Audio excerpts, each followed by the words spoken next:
All right, what's going on, you guys? Welcome back to another one, and thanks for stopping in.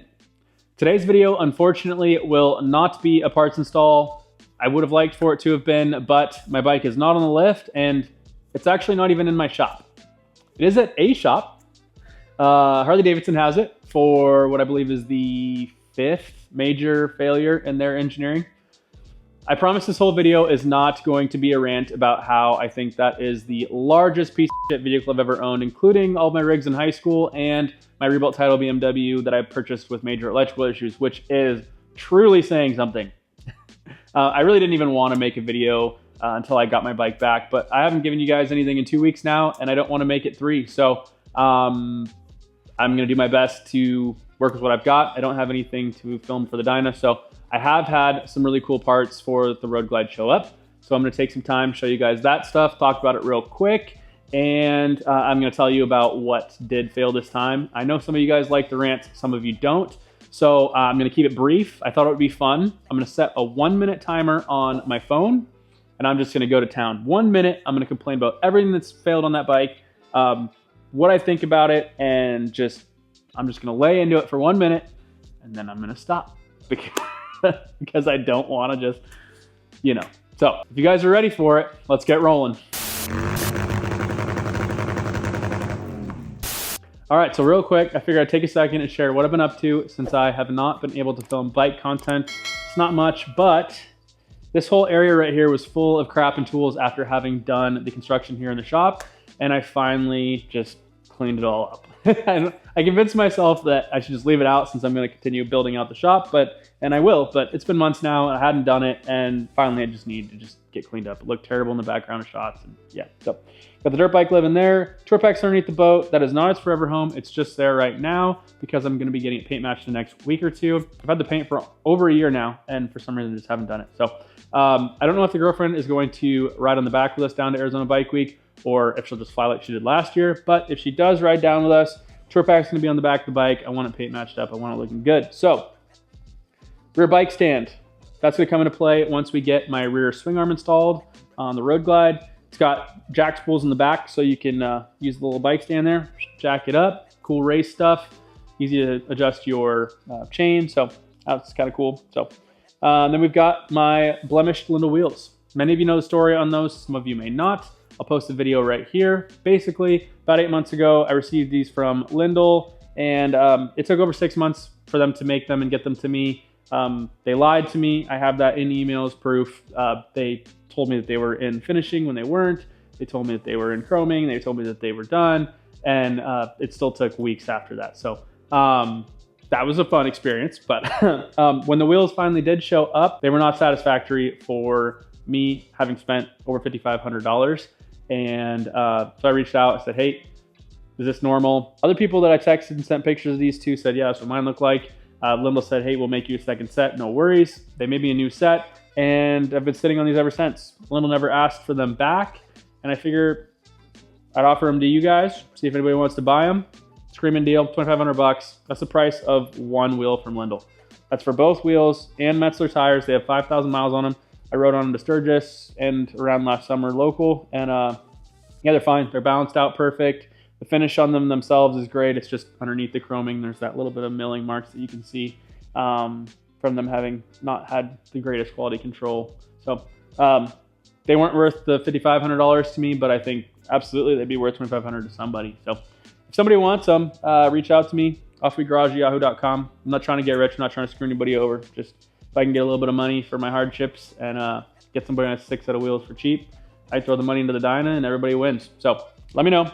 And what else? I've got a 30x35 carport out there that has had a bunch of crap in it. I finally did a few dump runs. I want to get the boat living out there full time eventually. And once I get the shop built out the rest of the way, the girlfriend and I are going to put a gym in here.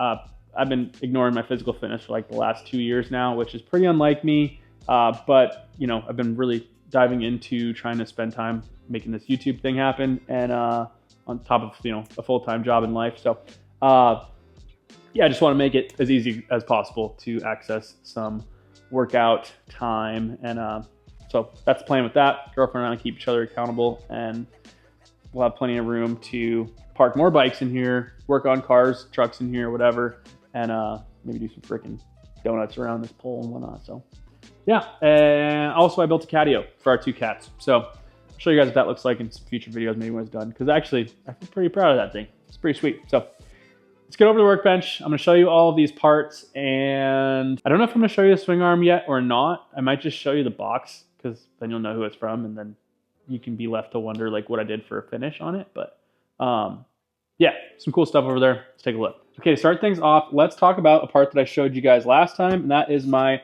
forged carbon chin spoiler. I was holding off on installing this because I wanted to get it PPF'd, which I have now done, and I want to wait until I get the 19-inch front wheel on the bike.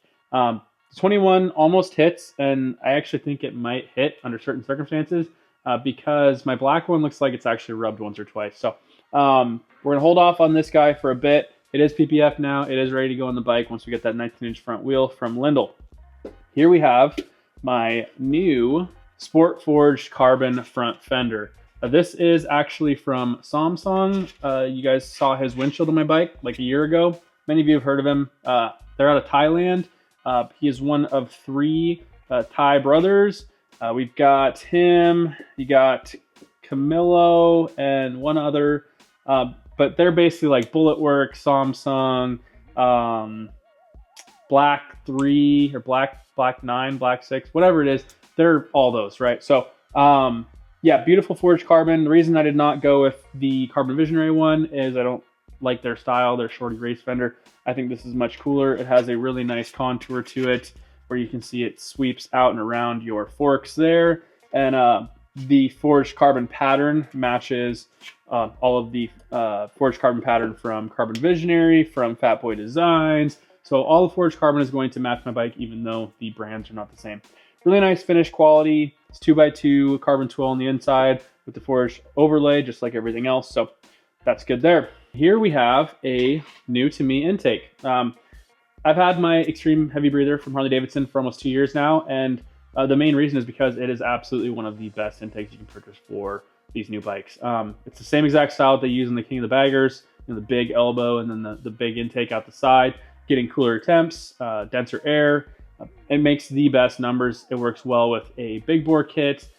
It is by far one of the best intakes you can buy for these bikes. So I really have had a hard time choosing to downgrade in terms of performance for a different style of intake, but there is one particular intake that I have always really liked since I've seen it, and that is the Ken's Factory kind of oval with a clear window and black.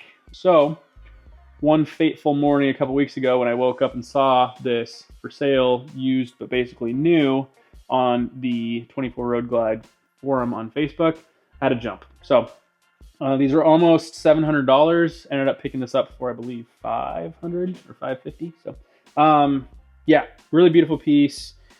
Nice machining. It's much lighter than the heavy duty breather is. Obviously it looks fantastic. I think it's really going to go with the aesthetic of my bike, and yeah, it's just time to switch it up. So really nothing against the heavy breather. It's a really, really good intake. I recommend it to anybody. Mine doesn't hit on it. I've heard some people it does, but the reason for me doing this is solely just for a change up and because this thing looks freaking sick. Here we have some new brake calipers. This is a big one. In addition to doing this new swing arm, I'm also going to be upgrading to radial style brake mounting and Brembo calipers. So factory, our brake calipers are axially mounted, meaning going this way. The Brembos or a lot of aftermarket ones are radially bolted in. That itself is not the huge advantage. The actual calipers themselves are. So these Brembos are a 108 millimeter mounting, and they are the GP4RS. What does that mean? It means they're some pretty damn sweet calipers. There are a few different levels to Brembos. There's the M4s and P4s. Cast monoblock. They're the bottom of the barrel, but still, like, you know, way nicer than, you know, some of the OEM stuff on, you know, standard road glides and whatnot. But these GP4RSs take it a step further. These guys are OEM on like R1s and like real sport racing bikes, like real nice stuff. Like I said, 108 millimeter radial mounting. They are a 4-piston design, and I think they're a 30 mil instead of a 34 mil piston. So these guys are like really touchy. So different calipers offer you a different feel with the same exact master. So what I've got here is basically like very, very tight, lever feel now. So that's what we're going to expect out of these. Also, we have some sintered pads that came with it, but we are going to be running Lindell's sintered pads, as well as having done these radial calipers. We're also doing oversized brakes. We're going from a standard 12.6 brake rotor from Lindell, or OEM, which is 320 millimeters, to a 330 millimeter, 13-inch, 2-piece, full floating brake rotor in the front. So that's going to offer a lot better heat dissipation, being that it is a full floating rotor. It's also going to balance much better. I've had a lot of people ask me, hey, do you ever have a front end shake? Yeah. Most touring bikes, because they're so big and heavy, put a lot of heat into their brake rotors in the front when you're braking. And since they're a 1-piece design that's bolted straight to the wheel, when those heat up over time, they do warp, and you get on the brakes and you feel that shimmy. A lot of people I know have had to replace their OEM ones with Harley Davidson under warranty, and the warping just keeps coming back. I've had it with my Lindell rotors. They replaced them. I had it again. I'm done with 1-piece rotors. It's fine for touring. It's fine for everyday riding. It's not fine for performance. It's subpar for performance. So, especially, like I said, these are heavy bikes.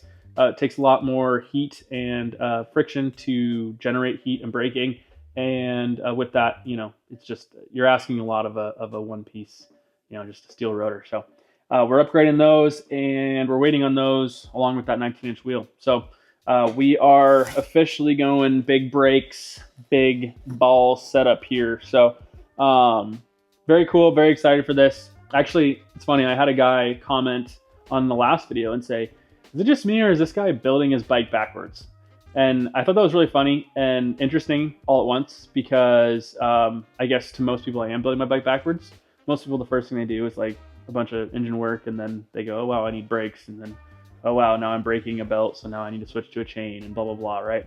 Oh, I'm slipping my clutch, so now I need a new clutch.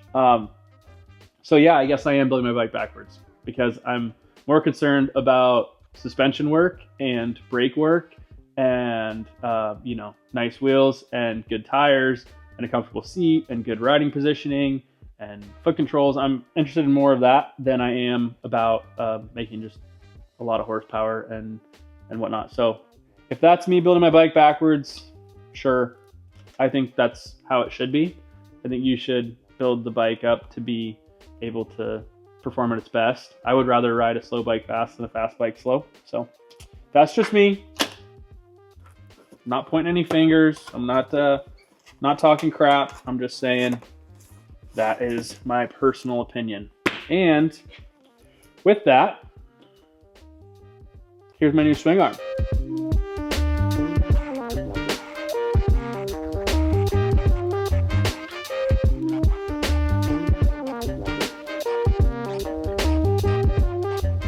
So how freaking cool is that? We've got a Speed Dealer Performance swing arm. They are known to make some of the best billet aluminum swing arms, subframes, and more on the market. So a lot of big name people use them, and for good reason. They're a high quality product. Their customer service is second to none. I got multiple questions answered from them. They gave me a number to text back and forth. Megan over there is fantastic. She helped me out a ton. Helped me pick out finish and coating and whatnot. And every single order that is big enough comes in one of these badass boxes with your name on it, your logo if you've got one. I mean, the quality, the finish, the overall experience of purchasing a part from them is just a fantastic experience. So highly recommend them. And I'm sorry, but you're going to have to wait to see what it looks like. I don't want to open it yet. I haven't even opened it yet. I mean, I take you guys in, look at these freaking screw holes. I have not opened this. And I want it to be an experience, an all-in-one experience from when we open it to install it, all in one video. So You're gonna have to wait to see what I went with for a finish and for a coating. Feel free to guess in the comments, but I'm not gonna tell you. So that's that. But really cool box, and I can't wait to get this thing open and see what it looks like. This lid is actually gonna probably get mounted on the wall because it just looks awesome. So yeah, and I think it's time. We gotta talk about why my bike isn't in the shop, or it is in the shop, just not this one. Okay, we've got our 1 minute rant timer set here on my phone, and go. Okay, so just rolled 20,000 miles and my water pump grenaded. Went for a ride day after my birthday with my friends. Figured I could go for a couple hours and my bike wouldn't break. Wrong-o. Started hearing crazy clacking coming from the bottom of the bike. Figured it was either the primer or the Baker compensator because the last thing I installed. Turns out it wasn't that at all. My water pump literally exploded. I got an engine coolant temp at about 250 degrees. I read the code, it said high temp, so I checked it. 250 degrees, ended up getting as high as 303. Water pump completely stopped working, fan was still working, everything was working, but the water pump was not spinning at all because it had literally exploded inside of itself. So, contacted Harley Davidson, sent it off to them, and they're replacing it under warranty. Many bikes have had this happen. If you look online, it's not a rare case. I've now had a water pump fail, both automatic compression releases replaced under warranty, main wiring harness replaced under warranty, cam sensor replaced under warranty, coil wire issue, regulator wire issue, and I've had the bike randomly shut off multiple times. Harley Davidson can never figure out the problem, and they give it back, and that's just what it is. Now I am out of warranty, and I either have to spend thousands of dollars to get a warranty replacement for when stuff goes wrong, or I get an extended warranty. So that's where I'm at. All jokes aside, these things do happen, but not this much. This has gotten a little bit ridiculous at this point. This thing's a total freaking lemon. And there are plenty of other bikes where that is the case. You know, mine is not a rare case of this. There are plenty that don't have issues at all, but still, I feel like this is ridiculous. So now I'm at the point too where my warranty's expired, and I either pay thousands of dollars for an extended warranty, or I pay thousands of dollars in repairs and you know, my time in diagnosing it. But the trade-off there is with me learning more about the bike, diagnosing it, and repairing it all myself. I'll have more to share with you guys, and I'll be able to help people down the road that can't afford to or do not have a warranty on their bike. So we'll make the best of it. We'll have some fun along the way. Hopefully you guys enjoyed this video. Hopefully you had a little bit of fun. I know I did. So if you did, give it a thumbs up. Comment down below. Let me know what you think the finish of that swing arm is in that beautiful speed dealer box over there. And don't forget to subscribe so you can catch all these future installs. A lot of cool stuff coming to this bike over the next few months. With that also, Arizona Bike Week is less than 2 months away. We're planning our route right now, and I think that we are going to make our way down the 101 the entire way. We're going to go through the Redwoods. We're going to go you know, down Big Sur, all that, all the way down to Southern California, spend some time down there with some friends, and make our way over either through Joshua Tree, or maybe we'll go through Palm Springs again and stay a day in Palm Springs, get to enjoy some of that. I don't know yet, but yeah, make sure that you're subscribed and make sure you're following my Instagram. I do plan on trying to do a better job of meeting up with anybody that wants to, maybe plan a group ride there. So stay tuned for that. I would like to plan something like that. Try to get everybody together and just, you know, vibe out for a day, have a good time, go to dinner after, whatever. So if that's something you're interested in, make sure you're following along, and I'll put some stuff out there and see what we can make happen. So appreciate you guys watching. I'll catch you in my next off week.